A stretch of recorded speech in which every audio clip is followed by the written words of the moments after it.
I think a lot of women get stuck in like what we talked about before. It's like, well, I want that for my partner. Well, why isn't he stepping up? Or why isn't he or she doing this, Mm-hmm. And it's like, but it's not up to them. It's up to Mm-hmm. you. That's why creativity is not only your birthright, but your responsibility. You Mm-hmm. are the creator and you're the creation. Yeah. So go after it that way. And it doesn't take a lot. Just one, like I said, just one tiny turn of the kaleidoscope, just the Mm-hmm. slightest action will change everything. This is Dating Greatly, the podcast where we talk about dating, love, and relationships. If you're a woman who dreams of a healthy relationship, but you're scared of putting yourself out there, this podcast is for you. By the end of each episode, you're going to feel more confident, courageous, and empowered to put yourself out there and start meeting your person today. Welcome to Dating Greatly. On today's episode, I am super stoked to welcome Kristina Eisenhower. She is the author of The Art of Positive Disruption, a Quadrillion Ways to Create a Kaleidoscopic Life. This little handbook has assisted me in my day-to-day by giving me the little spark I needed to stoke my creative juices. That was a lot of words. Kristina's also been together with her husband for over 30 years, and she's got a lot to share about how creativity can positively impact your marriage and relationships. Enjoy this episode. So thank you so much, Kristina, for joining me today. I'm super excited to have you on Dating Greatly on the show today. Thank you for asking me, and I'm happy to be here. So you're the creativity queen and the author of The Art of Positive Disruption, which I love. I always have it on my desk. I just love looking at it too. It's so colorful and inspiring, and I just love getting inspiration on a daily basis from it pretty much. I So love that. Thank you. you're welcome. So yeah, being the creativity queen, I want to talk to you today about how creativity can be applied to dating and relationships. So to start off with, I want to ask you, what's the most creative date you've ever been on? When you said creative date, what immediately came to my mind was back in college, maybe even less, high school, I want to say, late high school.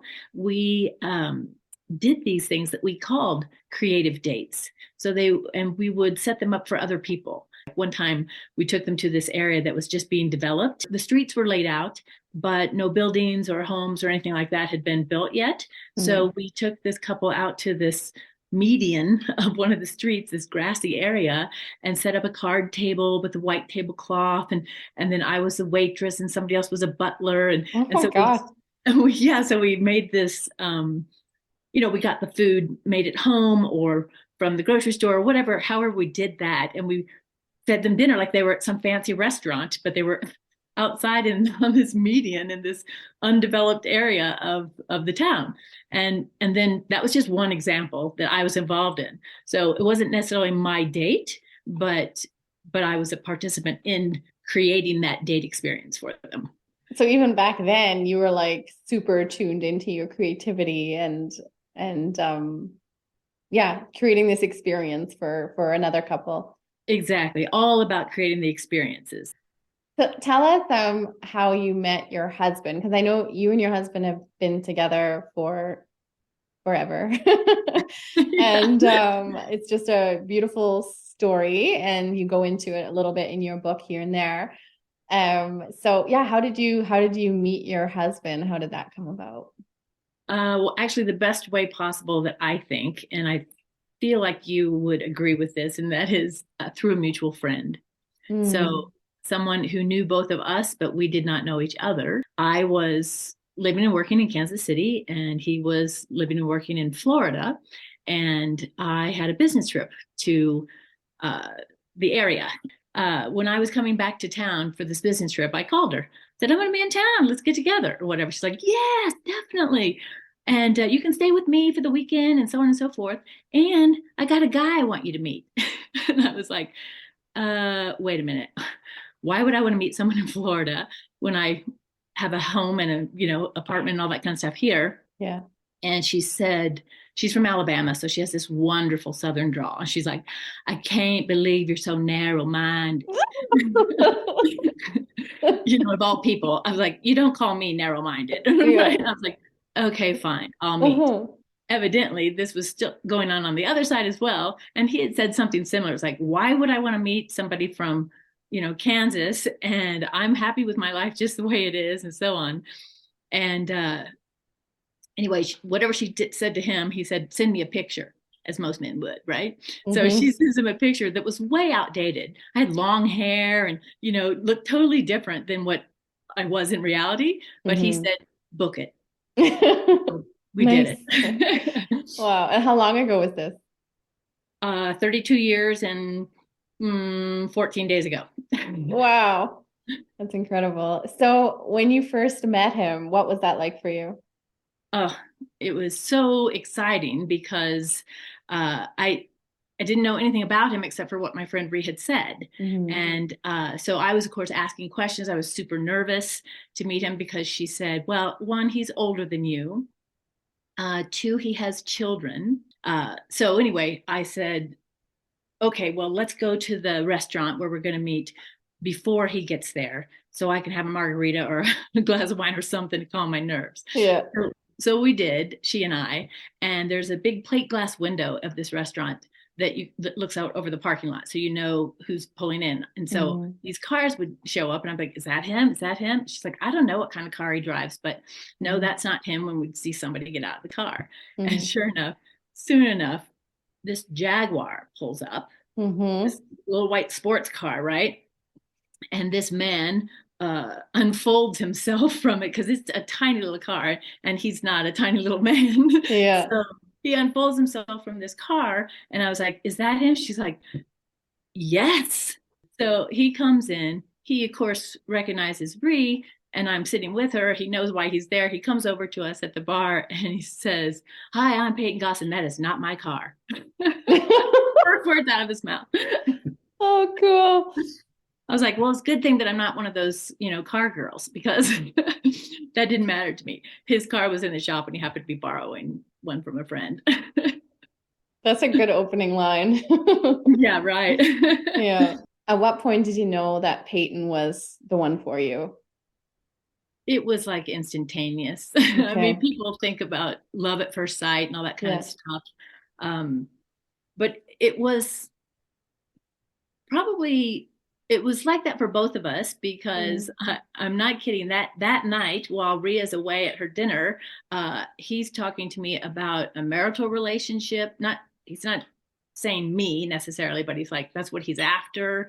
That's what he's looking for. And when he learned that I don't have any children, he's like, oh, you'd be a great mom and stuff. And then that's when I learned that his kids were not little. They were preteen and a teenager at the time. So I was like, thank God, children were never a part of my plan. So the whole idea that this kind of conversation was going on the first meeting, I was just like, and so, like I said, we spent that whole evening until the wee hours of the morning. And then the next morning, he called Ree, because I'm staying at her house, and he said, how did I do? So he wanted to know, what my impression of him was. And she said to him, she didn't know that you were as much older than her than you are, but she doesn't care about that. And she didn't know that the kids were so not children, that she doesn't have to be a mom, so she's super cool with that. But she didn't know that you smoked, and he smoked cigarettes in those days. And and she doesn't like that. She has a problem with that. And he said to her, well, tell her I just quit. This package of, I don't know, Pall Mall or whatever brand he was smoking at the time, and threw him in the toilet. And he's never smoked since. Wow. That's awesome. Wow, that's a great story. I guess as we go through relationships and date in our life, like when you meet that person, you just know. And also your body kind of responds as well. Did you have anything like that? Like where you just felt differently than with previous people? Oh, yeah. Yeah. I felt an instant kind of confidence Mm. Not arrogance, but just like, oh my God, I feel like I can do anything. He's my superpower for sure. And I've told him that many times, where it's like, if something is out of whack uh, between us or whatever, then I plummet. Mm. So, and he was the first person of my life to say, you can do or be anything that you want to do or be. And Mm. because I never heard that growing up. My parents weren't that kind of, you know, encouraging and, supportive and stuff like that. It was him. Mm. I was just, and I remember the first time he told me, actually said those words. We were in a mall for some reason, shopping or something. And I just looked at him like, are you for real? Because I'd never heard it before. Mm-hmm. And when I looked at him, I don't think I actually asked, are you for real? But Mm-hmm. something that I saw made me believe. And I've been believing ever since. That's awesome. That's Yeah. such a good indication, like that confidence and also like that encouragement, and that you feel his encouragement like literally boost your life in a way, and his Mm-hmm. presence do that. Oh, So yeah. how did like his encouragement and his presence, did that also play a role in like you bringing out this book? No, not so much. That's Mm. more of a singular project. Mm-hmm. And as you know, having read the book and something about me, that the premise of the book was that I was in a funk. Mm-hmm. Like my life was not going the way I wanted it to. I wasn't being very creative in creating my life Mm-hmm. the way I thought it would go. So there was a wrinkle there that I was like, ugh. And because I'm in a partnership, a lifelong marriage, it's like, dude, where are you? I need you. I needed that. That was part of my funk, that I wasn't. Mm. I felt like at times I didn't have the playmate that I wanted, or Mm. the partner, or the whatever Mm-hmm. that I was there. I was physically there, but it was like, what about that experience? People, strangers, perfect strangers, would come up to us at a restaurant or whatever and be like, oh my God, I've been watching you and you guys look just so happy and you talk so sweetly to each other. And, these different kinds of compliments that Yeah. other people saw in us. Again, Mm. we don't necessarily see it. We were just living it. We were just Mm-hmm. experiencing it. Mm-hmm. So that was what I think was missing at the Mm-hmm. time that I allowed myself, I guess, to get into that funk and, sink a little low, too low. Right. So then I decided, well, if I can't get it from somewhere else, or I can't stoke him or stoke a friend or whatever, then I'm going to do it myself. Yes. So this whole book is around the art of creativity, tapping into your creativity and in like your day to day and not making it complicated and things like that. So I want to, yeah, how has creativity like throughout your relationship, how has it impacted your relationship? And also now, like as you were in this funk, how did it help you maybe come out of the funk? Well, creativity will definitely pull you out of a funk. And as you know, maybe listeners don't, is that creativity, I'm not talking about artistic ability. Uh, Great if you are, and I hope that everybody dabbles in it, even if they deny that they are. But what I mean is, like, if you want something, you need to create it, whatever that is. And so, for instance, romance, that was a number one issue for me. I wanted more romance, but you can want all day long, but it's not necessarily going to come your way unless Mm-hmm. you do something. If you want romance, create some romance. And that's what I Mm-hmm. did. Creativity is not optional. You Mm-hmm. don't have to be an artist to be able to create whatever it is that you want in your life. And it's your Yes. birthright and it's your responsibility to create what you want, Mm-hmm. because it's not just going to drop out of the sky.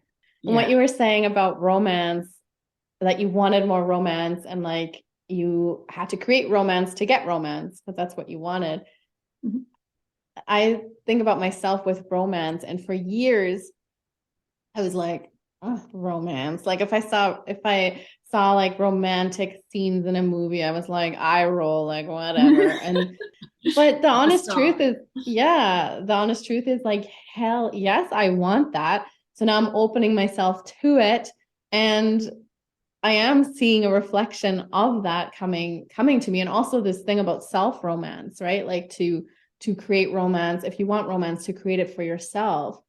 So yeah, I guess some ways that I'm doing it is like lighting a few candles at night and like dancing with myself and playing really nice music that I like. Sweet. Yeah, and also telling people, like words are not my strength, but telling people that, you know, I care about them, how special they are, that I love them. And I have never gotten so many kisses like from friends, like like just, you know, that's I feel like that's romance too, or hugs or their expression of love. So I really see how, you know, if we want this, first of all, we have to be open to it and then embrace it. And like you said, start with ourselves.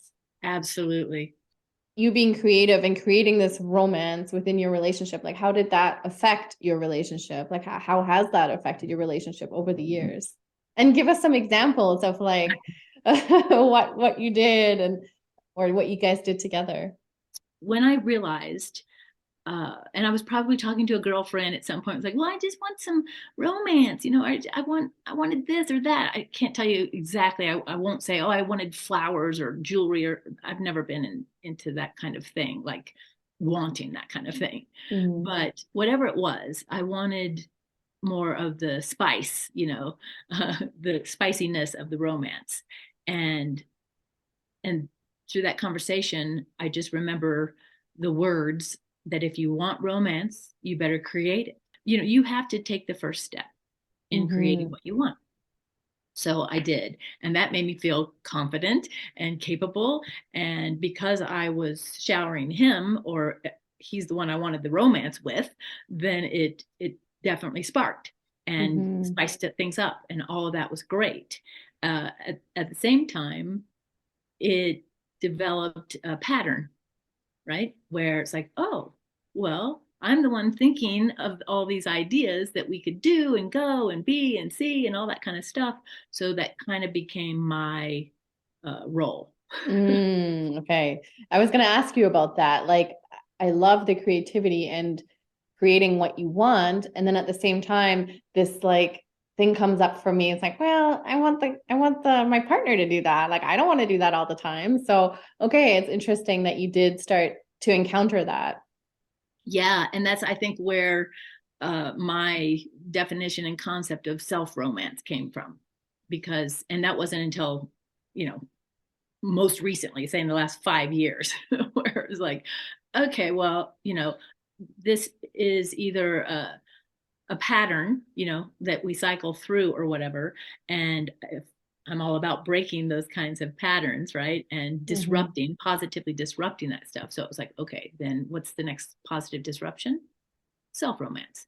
What's one of the most creative experiences that you guys have had together? Hmm. There's so many. See, this is again, it's like, oh, I have to revert, sift through all those Mm-hmm. exciting experiences. Um, I've got one in mind. okay. Well, I mean, I the one that I wrote about the most was super creative, I thought, and was not so easy to pull off because uh, I was in a foreign country. So I didn't have all the kinds of resources that I might want or need or whatever. But that mm-hmm. is what I wrote about, the round the clock romance. And that was on our 24th wedding anniversary. Mm-hmm. And I showered him with trinkets of romance and gifts and things like that for the solid 24 hours. When it turned midnight on April 12th, I started and then went until midnight on the next, 24 hours later. So and it was like time released, right? So Mm-hmm. every hour there was something else that he would find or would be presented to him or that I gave, or explained and stuff like that. So Mm-hmm. was round the Wow. clock romance. That was super fun. And I think in the book there are some photos of that too. I posted it Mm-hmm. on Instagram afterwards, like 4 of the 24 things that I had done. Mm-hmm. Yeah, that's pretty awesome. Yeah. Yeah, it was super fun. And he was very receptive to it, even because he knows me. So there's you never know what's going to happen with me. Mm-hmm. So when the alarm goes off at midnight, he'd only been in bed for an hour or something. What the devil? Then when I explained it, then he was like, okay, now I Here we know go. what this ride's going to be all about. That's right. Yeah. So it sounds like he really embraces, he's the right partner for you in terms of like embracing who you are, like this creative, giddy, out there being. Like you're definitely not, you don't fit the norm of yeah, like what the norm No. is, I guess, of society. So it seems like he really embraces that part of you. Yeah, and he's super, super willing to go and do anything and everything with me. Mm-hmm. But like I said, as long as I plan it. Uh-huh, yeah. Where do you think your relationship would be at without the creativity piece? Boring as hell.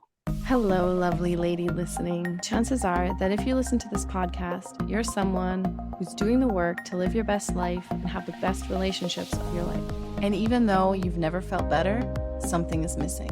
You want to be able to share your life with someone, go on adventures with someone, try a new restaurant with someone, but you're also super nervous about putting yourself out there and attracting the wrong person. Wholehearted Love is a one-on-one coaching program where we work together to get you open and ready to attract a loving relationship. This program is a heart-centered, transformative journey to love, and it will help you identify and rewrite limiting beliefs that you have so you can learn to trust yourself and others. It will help you get crystal clear about your actual wants and desires so you attract nothing but. And the program will help you manifest your ideal partner and relationship, energetically, physically, and spiritually. To find out more and to see if this program is a fit for you, send me a DM on Instagram at LifeCoachYvonne or click on the link to my website in the show notes. Thanks for listening and enjoy the rest of the episode. I could say you can't be bored or sad and creative all at the same time. But I also believe that the boredom, the sadness, or the funkiness, or whatever level you want to put that on, is what stokes the creativity. I think a lot of women get stuck in like what we talked about before. It's like, well, I want that for my partner. Well, why isn't he stepping up? Or why isn't he or she doing this? And it's like, but it's not up to them. It's up to you. That's why creativity is not only your birthright, but your responsibility. You are the creator and you're the creation. Yeah. So go after it that way. And it doesn't take a lot. Just one, like I said, just one tiny turn of the kaleidoscope, just the slightest action will change everything. Wow. Yeah. Because they have no other way to, if you change something, then those around you have no other choice but to change with you. That's May right. not go in the same direction or be exactly what you were hoping for, but everything changes. That we can count on. What would you recommend as like for someone who isn't tapped into the creativity, for someone who might be bored in relationships or someone who desires, romance and maybe is scared of disappointment already? What's like a first step to embrace this creativity? I, of course, am a writer, and a daily writer. So I always encourage journaling. One, it helps you get out of your body and your mind and your system what it is that you want. It will be revealed on the page if you just put it out there. You don't edit that kind of stuff. You just simply say whatever it is that's on your mind or in your heart. So I think if somebody was wanting to spice up their relationship or get some romance going or put themselves out there to start a relationship or something, then write about what you want. What does it look like? What is the person like? What are the experiences or the events or the, ambiance that you want to create? And then that's a step right there. I mean, that's creating something right there. And I loved in the book, you have some photos of your journals and they definitely don't look like just longhand writing, because tell us what else you added in there. Every day is got a different kind of different style of font that I was playing with, and and then I make all the doodles and all the squibbles and all that kind of stuff all around it, just to spice it up for me. Plus the fact that I don't always just write lines and lines and lines of pages. I'll give myself different kinds of prompts. I also write in a different color every single day because, as you know, I don't do black or gray or that kind of stuff. Yeah. So yeah, those different kinds of things. I tried art journaling. So I used my washi tape and all these things from my house and nature and just like decorated each page, all kinds of things. As you know, I wrote about that. That's a whole chapter called Wholeheartedly in the book about that. But it was mainly journaling because it's something I do every day. I could really get creative with it. Yeah. That's awesome. And then as you practice that, then, or all of us, as we practice that, not only will we start to see that spark within ourselves, but also in our life and in our relationships as that is reflected back to us. And I guess also gaining the courage to be more creative, to put ourselves, go a little bit further, push our edge a little bit, and then end up like you and your partner at a nude resort and community. Exactly. Which is like obviously my favorite chapter of the book. And yeah, I don't want to give too much away, but I do want you like, okay, how did that idea come to you? Like, well, this would be a good idea that me and my husband are going to go live in a nudist. No, see, so you were asking about some of the examples of the way that we've created a romantic relationship and kept that kind of excitement going and stuff. And it was his birthday, his 60th birthday. And I thought, okay, well, that's a big milestone and all this kind of stuff. And so what can I do? Okay, yeah, how about a nudist? In those days we'd say, let's go to a nudist colony. It's like, we're not ants here, we're people. We're in a community. So anyway, I found this place and booked it. And I told him that I would pack for him, I think, so that there weren't a lot of clothes or whatever. And then once we got there, or on the way, I think it was just about like an hour and a half from where we lived at the time. Maybe 2 hours. And so on the way there, I think is when I revealed, good word, the surprise. And like I said, he's always willing and ready to go and do those kinds of things. Wow.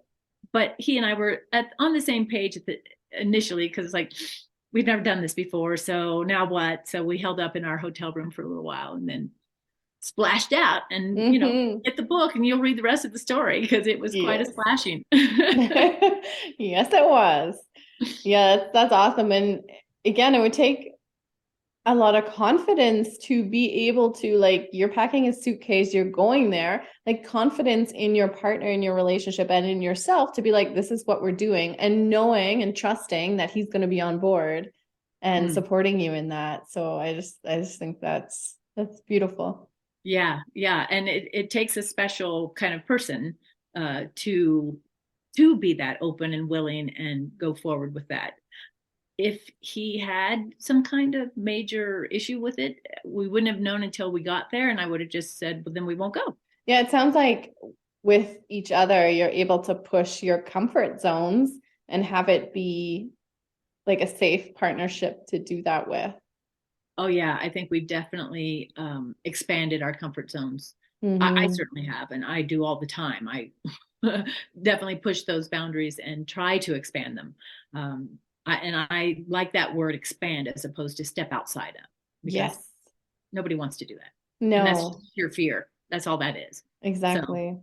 I love that too. Yeah. Expand your comfort zone. Because once you do it once, like even the things that we try, the new things, like we never have to leave our comfort zone. We just got to push ourselves to the edge a little bit. And then once we do, our comfort zone has expanded. And then we just continuously do it and do it and do it. But we don't have to go outside. No, exactly. And that, so it's counter to what most people are saying these days in the coaching world, where it's like, step outside, get out of your comfort zone and stuff. It's like, why would I do that? Exactly. Yes. When I could expand it and have a much better experience without, sheer fright on my hands. as the conversation has evolved, I keep thinking back on other things that were super exciting and creative and romantic and, all of that kind of stuff in terms of examples. Mm-hmm. And I want to also give him some credit. I don't know if that's the right word, but about our wedding, because remember, he was the first person to tell me that I could do or be whatever I wanted to. Mm-hmm. Right. And I believed that. But I wasn't quite sure because I was very young. I wasn't quite sure what and who I wanted to be. I mean, ideas, of course. And one of them was his partner. So when it came time to plan the wedding, it was incredibly creative, not at all what you would expect from a wedding. Mm-hmm. So, one, it was on a Monday night. Two, in a theater that was showing a play, a live theater. The stage was set with like a house with a swimming pool where the orchestra pit was. Mm-hmm. And so that's where we got married, on that stage. We're the only couple to have ever been married on the main stage of that theater. Wow. And there were 400 people in attendance. I wore gold lame. We showcased every other creative soul in our circle of their talents. So my best friend sang from the box seats, and he had musician friends who were played songs and the intro and the outro and all that kind of stuff. And then, of course, we wrote our own vows and all that kind of stuff. It was a variety show, is what it was. Yes, that's what it sounds like. A lot of foreshadowing of your life to come. Yeah, right. That's so it's awesome. Like, why would you start with that kind of thing and then fade to black? You know what I mean? That's right. Yes. Oh, that's beautiful. And that gives hope to a lot of us, I think. Yeah, especially like women that may have had crappy, unfulfilling relationships in the past and have maybe felt, no spark in their life or very dull. And they're now moving back into, the dating or relationship arena. Just to know that this is possible when we embrace our creativity, when we think outside the box, when we move to the edges of our comfort zone. So where can we get your book? Various places. One, if you're in the United States, only due to shipping costs, you can you can get it on my website, which is just kaleidoliving.com and then /book. Or the Art of Positive Disruption. Otherwise, if you're outside of the States, it's available in many Amazon Marketplace. Yeah, I recommend this book for sure. It just has so many neat ideas. I'm someone who's sometimes blocked creatively, or who sometimes I think I need to be, like you said, this artist, and you really don't. And there's so many neat ideas in this book, and some great pictures and just lots of inspiration. I'm trying to find some pictures here. Where's the pictures? But I've just, here's a picture of, this is for the video version of the podcast, but here's a picture of Kristina's journal, which is also very inspiring. And I've gotten a lot out of it. So thank you. I'm so glad.